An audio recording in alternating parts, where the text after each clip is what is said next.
Hello, स्वागत है आप सभी का मेरे चैनल इंग्लिश क्लासेस में।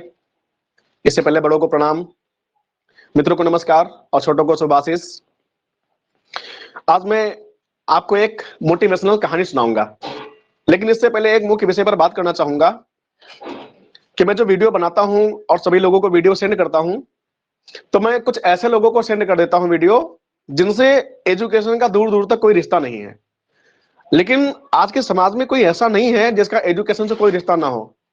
आप नहीं पढ़ रहे होंगे तो आपके बच्चे पढ़ रहे होंगे, आपके बच्चे नहीं पढ़ रहे होंगे तो आपके पड़ोसी पढ़ रहे होंगे, या आपके रिलेटिव्स पढ़ रहे होंगे, आपके रिश्तेदार पढ़ रहे होंगे।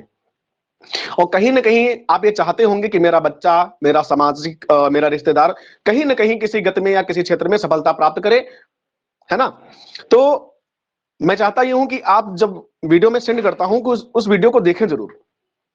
आपकी वीडियो देखने से या मेरे वीडियो बनाने से या मेरे चंद शब्दों से या मेरे बोलने से किसी अगर एक विद्यार्थी का जीवन सफल हो रहा है तो मैं अपने प्रयास को सर्वथा सिद्ध मानूंगा, और आप भी अपने प्रयास को सर्वथा सिद्ध मानेंगे कि मेरे एक शेयर से मैं किसी की जिंदगी बदल पा रहा हूं, या मैं अपने कुछ बोलने से किसी की जिंदगी बदल पा रहा हूं। तो इसी के साथ मैं उपस्थित हूं अपनी कहानी के साथ। आप लोगों ने गुरु द्रोण और एकलव्य की कहानी जरूर सुनी होगी, है ना। अगर मैं आपको सबसे पहले बता दूं कि एकलव्य और अर्जुन के बीच में अगर आप कंपैरिजन करेंगे, अगर आप उनके बीच दोनों के बीच में तुलना करेंगे, तो इतिहासकारों ने या पुस्तककारों ने कुछ भी लिखा हो, लेकिन मैं उनमें से एकलव्य को उत्तम मानूंगा। एकलव्य को इसलिए उत्तम मानूंगा क्योंकि उसने बिना किसी गुरु के दिशा मार्ग से या बिना किसी गुरु के गाइड के सिर्फ अपने स्व अध्ययन से, अपने स्व प्रयासों से, अपनी सेल्फ स्टडी से वो सीख लिया था जो अर्जुन को नहीं पता था। इसलिए मैं अर्जुन से एकलव्य को बेहतर मानूंगा। और आप लोग भी अपनी सोच को बदलिए। अर्जुन था, बेस्ट था, ठीक है ना। अर्जुन, चूंकि अर्जुन पर गुरु द्रोण की कृपा थी, अर्जुन पर भगवान श्री कृष्ण की कृपा थी, इसलिए अर्जुन महान बन पाए थे। और चूंकि देखो, बिना गुरु कृपा के और बिना भगवान की कृपा के एकलव्य महान बना था, ठीक है ना। और एकलव्य ने वो शिक्षा दी थी जो अर्जुन को नहीं पता थी, यहां तक कि गुरु द्रोण को नहीं पता थी। तो उपस्थित हूं मैं अपनी कहानी के साथ, और इस कहानी के सारांश को मैं आप सभी को बताऊंगा।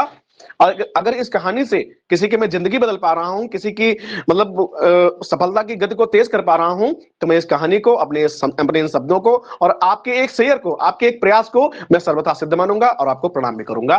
तो उपस्थित हो। कहानी आप सबने सुनी होगी कि एकलव्य जाते हैं गुरु द्रोण के पास शिक्षा ग्रहण करने के लिए, और गुरु द्रोण उनसे यह कहकर शिक्षा देने से मना कर देते हैं कि मैं सिर्फ राजकुमारों को शिक्षा देता हूं। तो एकलव्य ये सोचकर निराश हो जाता है, लेकिन अधिक निराशा में ना पड़ते हुए वो दृढ़ प्रतिज्ञा कर लेता है कि मैं कहीं ना कहीं से किसी न किसी प्रकार धनुर्विद्या की शिक्षा ग्रहण करूंगा, वो चाहे कैसे भी मुझको ग्रहण करनी पड़े। तो स्टूडेंट्स, आप भी अपने अंदर ये फर्म माइंडेडनेस लाइएगा, अपने अंदर दृढ़ संकल्प कर लीजिएगा कि अगर मुझे कोई सिखा नहीं रहा है या मैं किसी क्षेत्र से सीख नहीं पा रहा हूं, तो अपने अंदर ये अपने अंदर मानसिकता बना लीजिएगा कि मुझे किसी न किसी प्रकार ये चीज सीखनी है।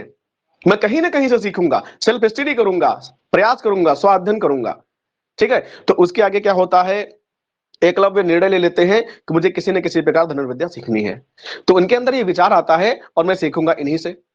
तो क्या करते हैं, सभी को पता होगा कि वो जंगल में एकांत में जाकर गुरु द्रोण की मूर्ति बनाते हैं, मिट्टी की मूर्ति, और उसी के सामने अपनी धनुर्विद्या सीखना प्रारंभ कर देते हैं।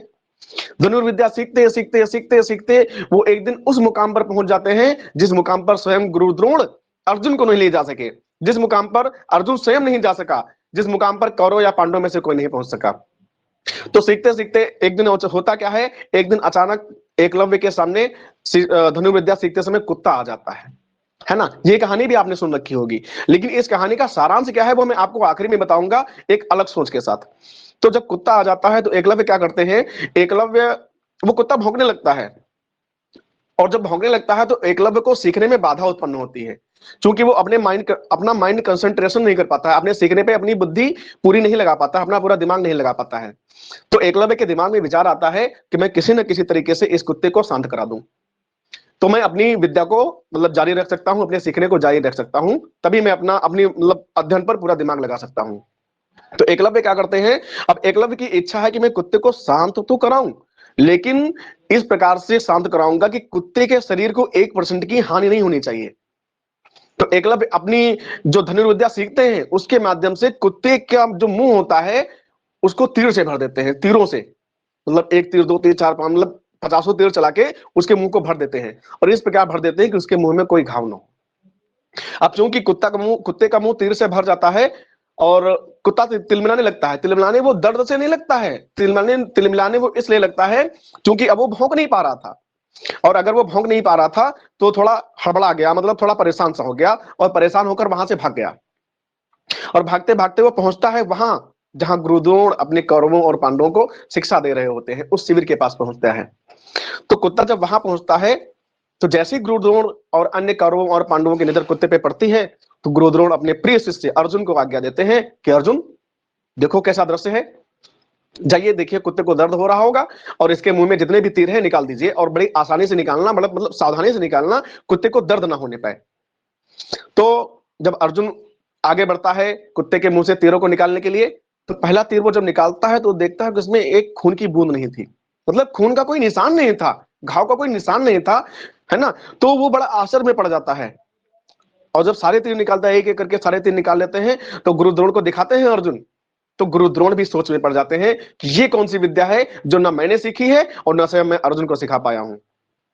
अब वो उस शख्स को ढूंढने के लिए निकल पड़ते हैं जिस शख्स ने एक इस कार्य को दिशा प्रदान की होती है, यानी इस कार्य को संपन्न किया होता है, यानी कि एक कौन सी विद्या है कि जिसको अगर मतलब उस पर प्रहार भी किया जाए और उस पर दर्द भी ना हो।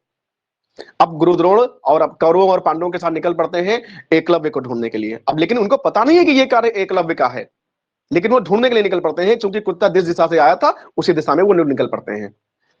अब देखिएगा होता क्या है, सभी को पता है कि ढूंढते ढूंढते गुरुद्रोण एकलव्य के पास पहुंचते हैं, तो एकलव्य अपने गुरु को प्रणाम करता है। तो गुरुद्रोण का पहला प्रश्न था कि क्या शिष्य ये सब तुमने किया है? तो एकलव्य का उत्तर होता है, हाँ गुरु ये आपकी कृपा है, ये सब मैंने ही किया है।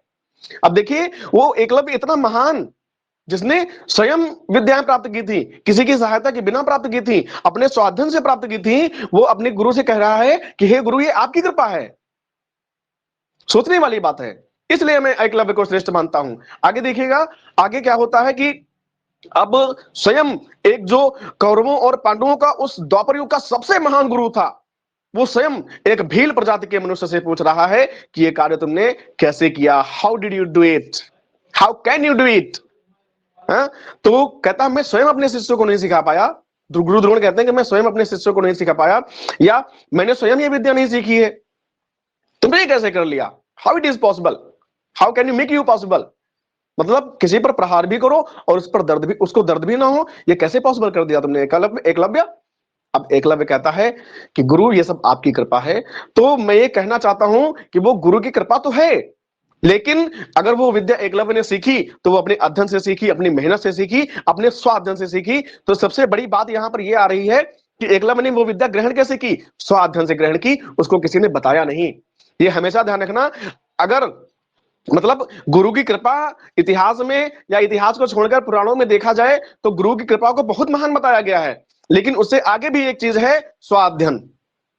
स्वाध्ययन आपको वहां तक ले जाएगी जहां तक शायद मैं मतलब किसी गुरु की कृपा को या किसी मतलब गुरु के सम्मान को ठेस नहीं पहुंचाना चाहता, मैं किसी के मतलब किसी की प्रतिष्ठा को ठेस नहीं पहुंचाना चाहता, लेकिन मैं ये जरूर कहना चाहूंगा कि स्वाध्ययन आपको वहां तक लेके जा सकता है जहां शायद आपके गुरु लेके आपको नहीं जा सकते। जा सकते हैं, आप सफलता प्राप्त कर सकते हैं गुरु की, लेकिन स्वाध्ययन एक ऐसी चीज है जिससे आप वो प्राप्त कर लेंगे जो आप हो सकता है आपके गुरु आपको ना दे पाए। स्वाध्ययन से आपको वो ज्ञान ग्रहण कर सकते हैं जिस प्रकार एकलव्य ने ज्ञान ग्रहण किया, और जो ना वो स्वयं सीख पाए और ना वो स्वयं अर्जुन को सिखा पाए, गुरुद्रोण। तो स्वाध्ययन से आप वो ज्ञान प्राप्त कर सकते हैं। तो स्टूडेंट्स, मेरा आपसे यही कहना है कि अगर आप स्वाध्ययन करेंगे, आप अगर सेल्फ स्टडी करेंगे, अपने मन से सेल्फ प्रैक्टिस करेंगे, तो आप वो प्राप्त कर लेंगे जो स्वयं आपके गुरु आपको नहीं सिखा पाएंगे। और सबसे बड़ी बात यह है कि अगर आप ऐसा कर रहे हैं, सेल्फ स्टडी कर रहे हैं, स्वाध्ययन कर रहे हैं, सेल्फ प्रैक्टिस कर रहे हैं, तो हमेशा कहीं ना कहीं देख लेना वो दिन अवश्य आएगा जब किसी न किसी महान हस्ती को आपके पास चलकर आना पड़ेगा। मैं दावे के साथ कह रहा हूं, जिस प्रकार एकलव्य के पास उस द्वापर युग के महान, सबसे महान, जो सबसे महान थे, उससे महान कोई था ही नहीं। गुरु द्रोण को स्वयं एकलव्य के पास चल के जाना पड़ा था, उस विद्या की खोज करनी पड़ी थी। और चूंकि एकलव्य पहले उस विद्या की खोज कर चुका था, वो भी अपने स्वाधन से। तो मैं कहना चाहूंगा स्टूडेंट्स कि स्वाधन करना प्रारंभ कर दीजिए। स्वाधन से आप वो प्राप्त कर लेंगे, जहां स्वाधन से आप उस ऊंचाई तक पहुंच जाएंगे जहां तक आपको उस ऊंचाई तक कोई पहुंचाने वाला नहीं होगा। आप मतलब उस ऊंचाई तक पहुंचने की कोई सीढ़ी है ही नहीं। अगर आप स्वाधीन करते हैं तो आप उस ऊंचाई तक पहुंच जाएंगे जहां तक आपको कोई पहुंचाने वाला नहीं होगा। और हमेशा याद रखना, जब आप ऐसा कर लेंगे, किसी न किसी ऐसी हस्ती को, महान हस्ती को आपके पास चलकर आना पड़ेगा, जब आप अपने आप को गौरवान्वित महसूस करेंगे कि हाँ, मैंने ये किया था तो आज इसका ये परिणाम है। इसी के साथ मैं अपने शब्दों को विराम देता हूं और उम्मीद करता हूं कि मेरा आप वीडियो देखेंगे, शेयर करेंगे और जो स्टूडेंट्स हैं वो स्वाधीन करना प्रारंभ कर देंगे। इसी के साथ गुड बाय।